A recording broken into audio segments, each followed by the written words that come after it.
because I try very hard to sort of break my style. My form of storytelling will be at that moment what I capture. For an artist to survive, they should really learn this skill of selling.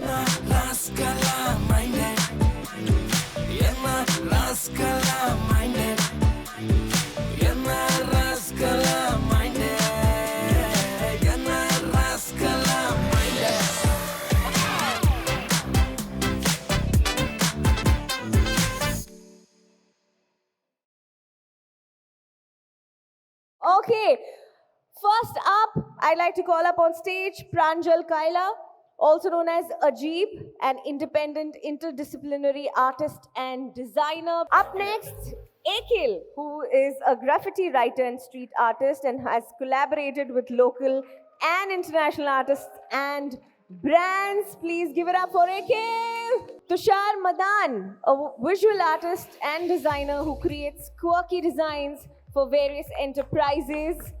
Mooz, who is a graffiti designer from Mumbai known for his extraordinary designs. Please give it up for Mooz.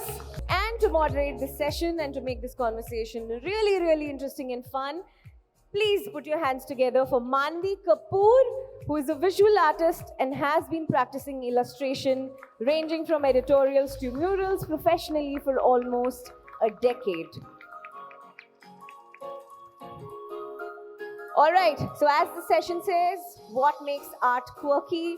Crafting your personal style, powered by Jameson Connects. Hopefully you're going to take away a lot from the session. All right, guys, over to you. Thank you so much. Hi guys, I'm Manvi Kapoor. I'm an illustrator.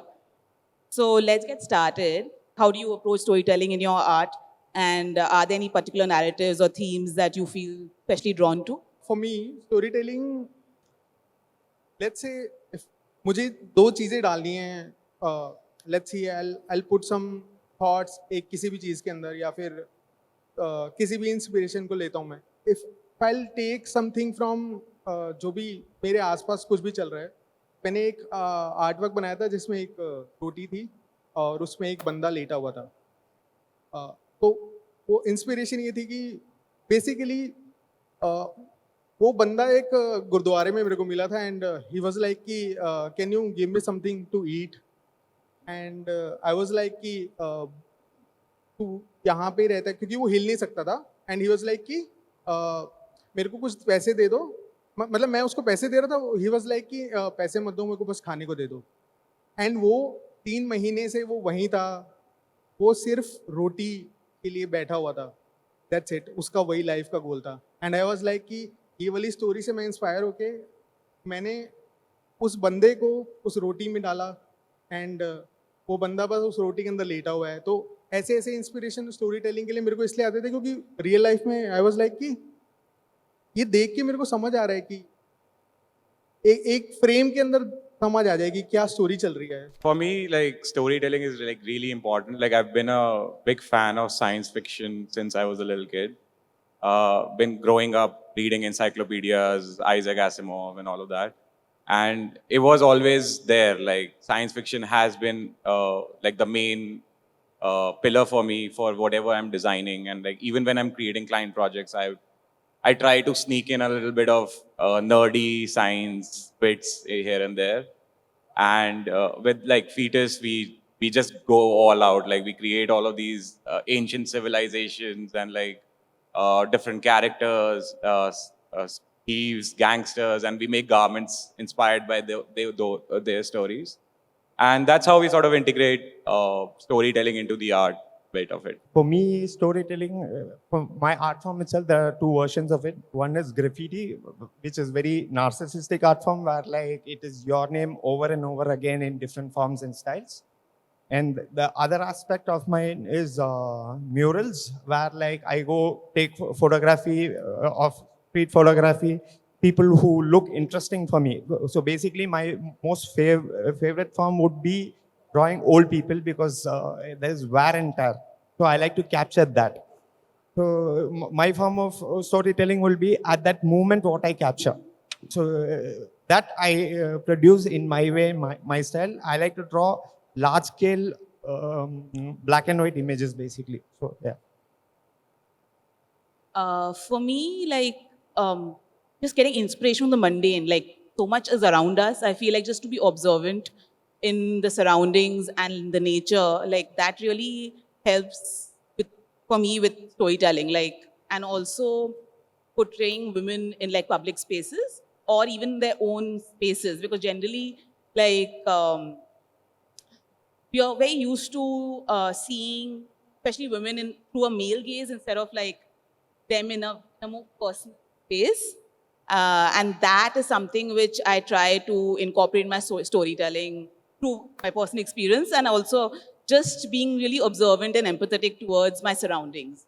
And that's the beauty when you find like in your regular, you're going to the sabzi market to pick up your groceries, and you something inspires you, be it like the light falling through like trees versus like someone dressed beautifully in a very like the sari of a flower seller being beautiful, like so that is something which I try to incorporate. So in graffiti, usually the storytelling, there's a saying in graffiti that style is the message. So basically graffiti is what, there are certain aesthetics on the street. For example, there's a Mumbai street. So when you see it, like the main goal of a graffiti artist is to write his name on whichever surface possible, but it is in a stylized manner. So there are different forms of graffiti. So the thing in graffiti is that it's a network of artists. Like we all over India, we can know, like if we see a tag in Mumbai, we know that, okay, this guy is from Delhi and he was here. So it's basically a network of artists, even though sometimes we don't know who is whom. Like we just know their tag, okay. Like before meeting Akhil, I knew his tag. I know this guy, okay, this is guy Akhil, I've seen his tag. And then we meet each other, and that is how, graffiti artists connect. So in graffiti, mostly it's like, like just like giving a statement that I was here, and it's also about your style. Like your style is your identity. Like people know you through your style. Coming to style, as you mentioned, I think we can speak about like how important is like generating like cultivating a style. Like we've all, I think, gone through a lot of experimentation and a lot of years of like practice to reach a certain style which is distinct, as you mentioned. So I guess maybe we can open up that question, that how does one develop a style? So yeah, having a style is very important, I feel. I have been struggling to find that style since like 12 years now, but somewhat now I have started like recognizing like my style.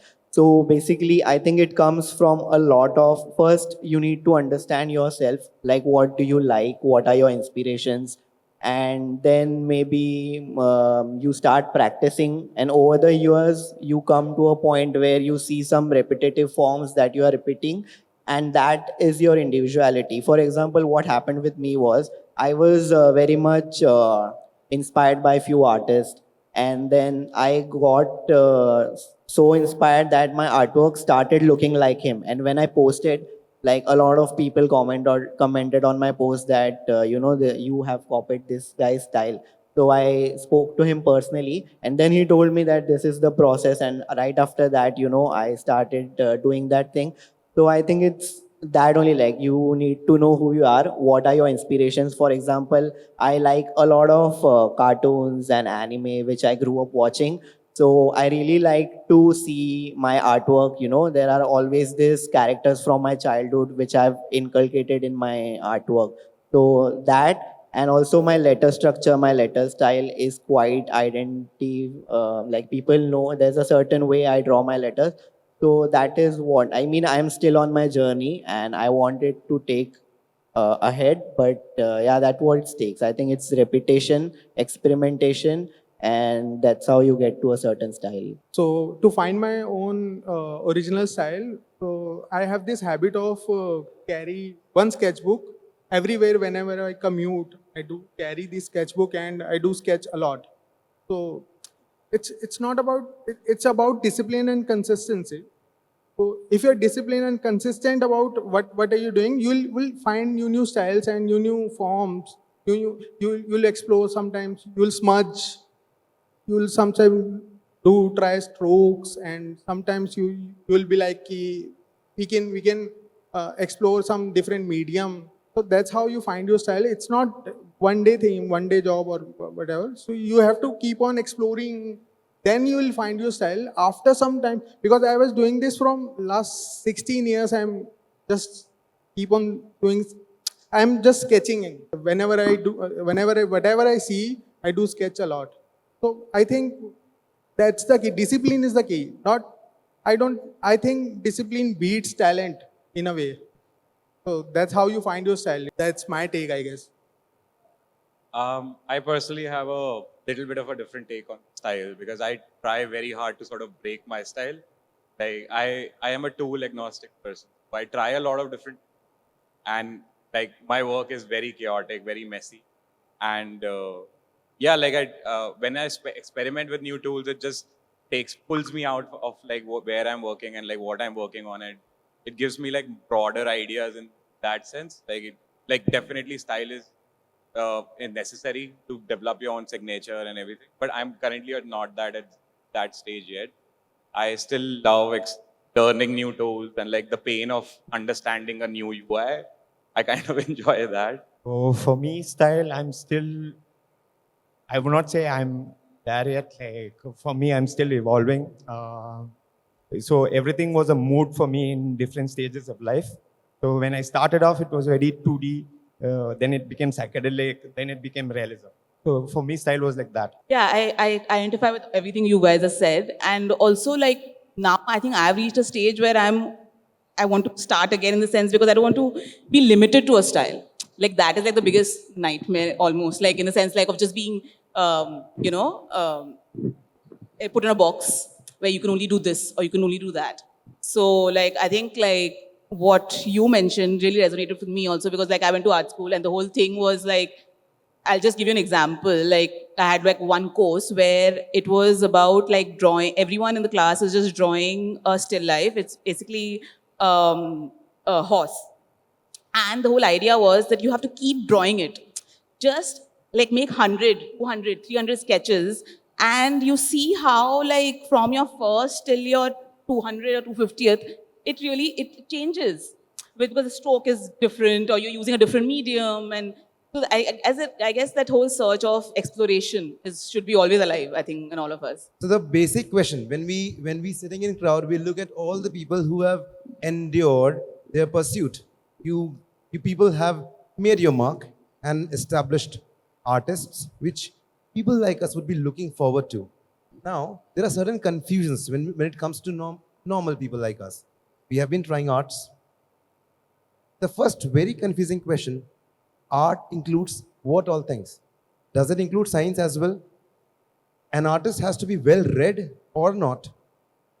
An artist should be a beautiful observer or not? To what extent psychology should touch him or her? You don't have to be well read for it. You just need to have that urge, that itch that you cannot scratch to sort of create something. And that's just it, like for me. Next, something which is very confusing. Art nurtures in extremes. When someone thinks to an extreme level within his head, he or she would come out with something which is unique, quirky, different from a normal set of perception. But then that extreme, in general, makes a person fall off. Depression. Anyone who gets too much into the art sits like a weird person in a dark room, probably somewhere, not being in terms with what the family is doing. There are people who can get to it, but there are people who cannot. People who go to extremes can create good. They fail to present themselves in the market. Obviously, if you're going into that art business, then it's a completely different ball game. Then you have to manage people's expectations. Then you have to do a little bit of politics here and there, and networking and a lot of. And I see a lot of artists who are not very extroverted, so I see them struggle. Like I've seen brilliant artists who are not known by people because they're not making content; they're making art for themselves. And I've seen mediocre work which is just blown up. But that's again my opinion. Now the next question.